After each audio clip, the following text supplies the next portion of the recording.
Pemirsa, guna memecah antrian panjang di jalur tol Tangerang Merak, sebagian kendaraan tujuan Pelabuhan Bakauheni Lampung diberangkatkan dari Pelabuhan Ciwan dan Cilegon, Banten. Kendaraan roda 2 dan roda 4 ditempatkan di dalam satu kapal.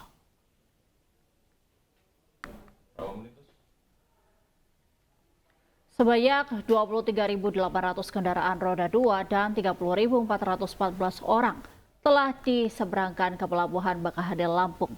Arus lalu lintas mengalami kemacetan di kilometer 91 tol Tangerang Merak menuju pelabuhan. Kemacetan di jalur ini mencapai hingga 7 km. Kemacetan di tol Tangerang Merak disebabkan lonjakan jumlah kendaraan menuju Pelabuhan Merak.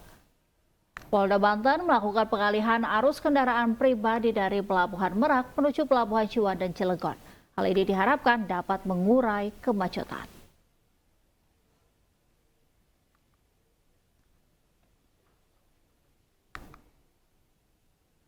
Ribuan pemudik motor memadati jalur Pantura Cimohong, Wanasari, Kabupaten Brebes, Jawa Tengah pada pagi tadi. Pemudik menuju sejumlah kota di Jawa Tengah, Yogyakarta hingga Jawa Timur. Meski menempuh perjalanan jauh dan melelahkan, sejumlah pemudik motor nekat membawa anak dan balita. Mereka mengaku telah terbiasa melakukan perjalanan jauh pada arus mudik bersama anak meskipun beresiko.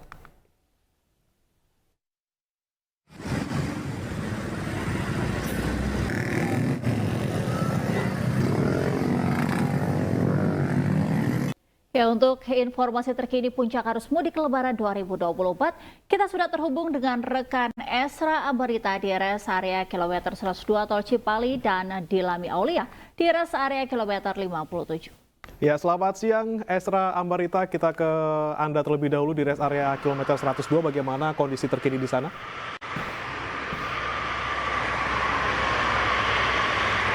Ya, selamat siang Bremana, Angelika dan juga pemirsa. Kami laporkan di titik kami memantau yakni di Tol Cipali, tepatnya di kilometer 102. Untuk pantauan arus lalu lintas di jalur kiri, tepat di belakang saya ini masih ramai lancar dan peningkatan volume kendaraan terus meningkat. Kendati demikian, dari pemantauan kami untuk jalur sebelah kanan, ini volume kendaraan mengalami ketersendatan atau terjadi antrean yang terbilang cukup panjang.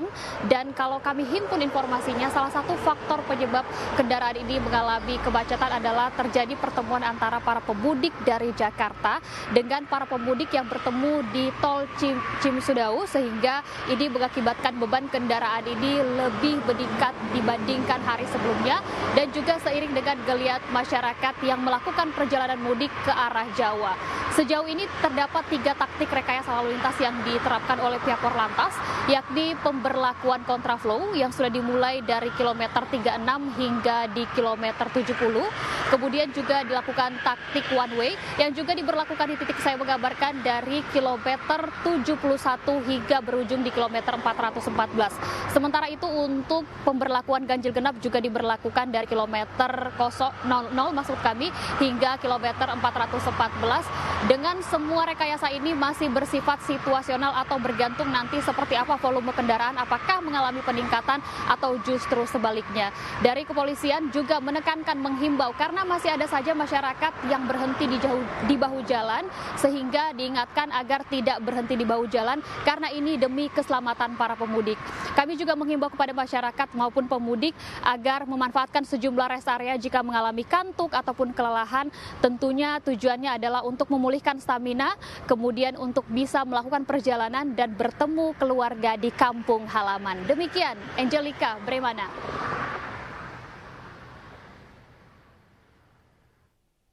Baik, selanjutnya Dilami Aulia, silakan laporan Anda dari kilometer 57 Karawang. Ya, selamat siang Bre, Angel dan juga pemirsa. Untuk pembaharuan terkini, memang kondisi lalu lintas di kilometer 57 ini terpantau ramai lancar, belum terjadi kepadatan yang signifikan. Dari informasi yang kami dapatkan di pos pantau, sudah lebih dari 123.000 kendaraan yang hari ini melintas ke gerbang tol Cikatama, yang mana memang untuk volume terbanyak kendaraan ini ada di jam 6 hingga 9 pagi dengan total kendaraan. Tentunya ini jumlahnya akan terus meningkat mengingat untuk nantinya puncak arus mudik akan terus berlangsung hingga 8 April 2024. Dan untuk sejumlah rekayasa lalu lintas ini masih terus dilakukan seperti kontraflow dari kilometer 47 hingga ke kilometer 70. Kemudian jika dilihat juga memang kendaraan didominasi oleh kendaraan pribadi yang terindikasi sebagai pemudik dan ada juga sebagian ini kendaraan bermuatan besar seperti truk dan juga bus. Selain itu, Bre, Angel, dan juga pemirsa, memang kalau untuk di rest area 57 ini menjadi rest area terdekat untuk pemudik dari arah Jakarta menuju ke Cikampek. Sehingga di sini pemudik banyak yang menghabiskan waktu untuk beristirahat ataupun mengisi bahan bakar. Kalau dibandingkan dengan saat ini di jam 10, begitu ya, ini di sini lumayan sepi atau tidak seramai pada jam 8 hingga 9 tadi yang bisa kendaraan ini bisa mengeluar dari pintu masuk dan pihak dari kepolisian juga pihak keamanan ini melakukan rekayasa lalu lintas begitu ya di sekitaran rest area KM 57 dengan membuka 2 akses. Jadi ada 1 jalur yang diperuntukkan untuk kendaraan pribadi dan juga 1 jalur yang diperuntukkan untuk bus dan juga truk. Setelah itu dari pihak Polres Karawang dan Polda Jawa Barat bekerjasama dengan pengelola rest area 57 ini membatasi waktu kunjungan atau waktu istirahat dari para pemudik, yakni hanya menghabiskan waktu 30 menit saja. Apabila nantinya terdapat kepadatan di rest area 57, pihak dari kepolisian akan memberlakukan sistem buka tutup rest area 57. Namun hingga sampai saat ini hal tersebut belum dilakukan mengingat untuk volume kendaraan masih bisa dijaga begitu ya. Kembali kepada Arisa dan maksud kami Angel dan Terima kasih Dilami Aloya melaporkan langsung dari rest area kilometer 57 dan juga ada rest area 102 ada rekan Esra Ambarita. Selamat bertugas kembali. Kita ke informasi berikutnya, pemirsa. Mudik identik dengan tradisi masyarakat Indonesia jelang Hari Raya Idul Fitri. Dalam perjalanan, pemudik diimbau tetap menjaga tubuh dalam kondisi fit dan kebutuhan cairan terpenuhi.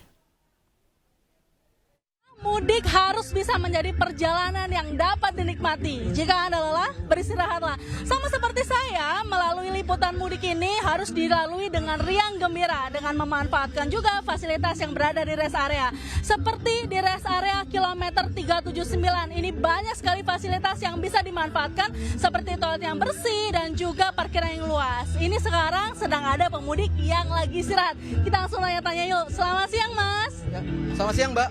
Mas, boleh perkenalan namanya siapa, dari mana, dan mau mudik kemana? Baik, nama saya Fajri, Mbak. Saya mau mudik dari Jakarta menuju Semarang. Dikit lagi sampai, Mbak. Oke, Mas, ini kan cukup jauh ya dari Jakarta ke Semarang. Boleh dibagi tipsnya, Mas, supaya mudiknya tetap nikmat? Wah, kalau tips versi saya tuh kalau mudik yang pertama tuh kita harus jaga kesehatan fisik dulu, Mbak. Jadi fisik harus sehat dulu, harus kuat. Jadi kita makan sahur harus banyak, ya kan? Karena kan perjalanan jauh kan. Terus yang kedua, gimana caranya mobil kita, kendaraan kita juga harus kita cek. Itu ready untuk operasional kita bawa keluar kota apa enggak. Yang ketiga, pastinya tertib berlalu lintas. Karena supaya apa? Biar kita selamat sampai tujuan. Nah, yang keempat paling penting nih, Mbak. Kalau kita capek, kita harus ke rest area, mending kita istirahat. Sama kita harus stok air mineral di dalam mobil yang banyak. Gitu. Mas, terima kasih Mas Fajri atas waktunya. Iya, selamat sampai tujuan ya, Mas ya. Nah, pemirsa, selain kondisi kendaraan, kondisi tubuh yang prima juga harus tetap dijaga saat arus mudik. Terutama dalam memilih air mineral harus ada segelnya supaya tetap sehat dan juga higienis. Dari rest area kilometer 379 Batang, Jawa Tengah, Ismalia Suryali Santoso, iNews melaporkan. Anda kembali bersama kami di iNews Siang. Pemirsa, saat perjalanan mudik, tubuh harus dalam kondisi prima dan sehat. Ya, selain asupan vitamin, istirahat yang cukup juga penting diperhatikan oleh pemudik. Lantas, apa saja nih tips mudik sehat dan aman? Ya, kita akan berbincang ya, Angel ya, bersama dengan Wakil Menteri Kesehatan Republik Indonesia, Dante Saxono Herbodo. Selamat siang, Pak Dante. Selamat siang, bagaimana? Selamat siang, Jelika. Iya, Pak Dante, ini kan musim mudik Lebaran tahun ini berbeda dengan tahun sebelumnya, Pak ya, karena jumlah pemudik mencapai rekor tertinggi dalam sejarah. Nah, ini apa antisipasi dari Kementerian Kesehatan, Pak? Jadi selain jumlah pemudik yang meningkat tajam tahun ini, ada perbedaan lain dari mudik tahun ini dibandingkan tahun yang lalu. Yaitu Lebaran kali ini status COVID-nya sudah menjadi endemi. Berbeda dari Lebaran tahun lalu yang mana status COVID-nya masih pandemi. Pembatasan sosial harus tetap dijalankan walaupun statusnya endemi dengan mengikuti protokol kesehatan yang tetap terus berjalan. Misalnya memakai masker bila sedang tidak enak badan dan senantiasa menjaga kebersihan tangan. Kementerian Kesehatan telah mengeluarkan surat edaran Direktur Pelayanan Kesehatan yang berisi tentang membentuk tim penyelenggara kesehatan mudik dan libur Hari Raya Idul Fitri. Kemudian mensiagakan pemberian fasilitas kesehatan serta menyelenggarakan upaya kesehatan promotif, preventif, antara lain sosialisasi pentingnya menjaga kesehatan diri dan tips saat bermudik, memantau penerapan protokol kesehatan bagi pelaku perjalanan, dan memantau pelaksanaan pemeriksaan kesehatan bagi pengemudi, serta sanitasi tempat umum, mitigasi kejadian luar biasa yang mungkin timbul atau wabah serta bencana alam yang mungkin saja terjadi. Kemudian Kementerian Kesehatan juga membuat standar pemeriksaan kesehatan pengemudi yang diaplikasikan oleh Dinas Kesehatan kepada seluruh pengemudi bus antar kota, antar provinsi yang dilakukan di terminal bus. Kemudian sosialisasi edukasi keselamatan berkendara bagi pemudik dilakukan melalui media sosial, webinar, serta komunikasi lainnya. Itu dari mana? Baik, Pak Dante, untuk permasalahan kesehatan ini, apa saja yang patut diwaspadai oleh masyarakat begitu ya ketika hendak mudik ini? Jadi penyakit yang kerap sekali terjadi saat perjalanan mudik itu diantaranya pertama infeksi saluran pernafasan atas, kemudian infeksi saluran cerna, kambuhnya penyakit lama karena kelelahan dan tidak menjaga pola makan, kemudian gangguan kesehatan dalam perjalanan seperti mual dalam perjalanan, lemas atau fatigue, dan juga stres saat kemacetan serta kecelakaan lalu lintas. Pencegahan yang bisa kita lakukan adalah konsumsi buah dan sayur, makanan sehat dan bersih yang cukup, serta hindari pengaruh obat-obatan dan minuman keras saat berkendara. Kemudian minum air cukup saat berkendara serta tidak begadang sebelum berkendara, atau pastikan cukup istirahat sebelum berkendara. Peregangan berkala di sela-sela perjalanan juga penting. Peregangan ini dapat dilakukan setiap 4 jam atau saat merasa lelah atau mengantuk. Manfaat peregangan itu adalah untuk mengurangi ketegangan otot, mengurangi resiko sakit punggung, cedera otot dan kram, serta relaksasi. Serta yang paling penting juga adalah kendalikan emosi saat berkendara yang dapat mendukung stamina tubuh yang prima. Oke, Pak Dante, itu kan tadi pencegahan kita selalu akan lakukan ya Pak, tapi kita tidak bisa menghindari adanya situasi yang gawat darurat yang kita tidak pernah prediksi sebelumnya, apalagi ketika di jalan. Nah ini bagaimana dengan kesiapan fasilitas kesehatan dan juga tim kesehatan di lapangan Pak? Jadi Kementerian Kesehatan bersama Dinas Kesehatan Provinsi, Kabupaten, Kota telah menyiapkan pos kesehatan di titik jalur mudik dari rentang tanggal 4 sampai 16 April tahun ini. Sejumlah fasilitas kesehatan telah disiapkan di 38 provinsi yang terdiri dari 10.147 puskesmas, 3.186 rumah sakit, 352 public safety center, 119, 51 balai karantina kesehatan, 1.569 pos pelayanan kesehatan, dan 11 emergency medical team di regional pusat krisis kesehatan yang dapat dimobilisasi dalam situasi darurat. Kita menggunakan sistem informasi dan pelaporan yang diintegrasi dengan data fasilitas kesehatan online. Bila terjadi kecelakaan, yang perlu dilakukan adalah pertama segera hubungi 119. Sekali lagi, hubungi 119. Kemudian sebelum menolong, pastikan diri Anda terhindar dari bahaya dan minta bantuan orang di sekitar Anda untuk mengamankan lokasi kejadian. Matikan semua mesin kendaraan bermotor yang terlibat dalam kecelakaan, dahulukan menolong korban yang masih hidup, kemudian bila memungkinkan pindahkan korban ke lokasi yang lebih aman dengan cara yang tidak memperparah korban, seperti contohnya melindungi daerah leher. Dan jangan memindahkan kendaraan yang terlibat dalam kecelakaan karena merupakan barang bukti polisian. Oke. Baik Pak Dante, dengan kesiapan fasilitas yang sudah baik begitu oleh Kemenkes, lantas apa saja yang didapatkan oleh pemudik dari fasilitas kesehatan di seluruh provinsi Indonesia selama mudik Lebaran ini?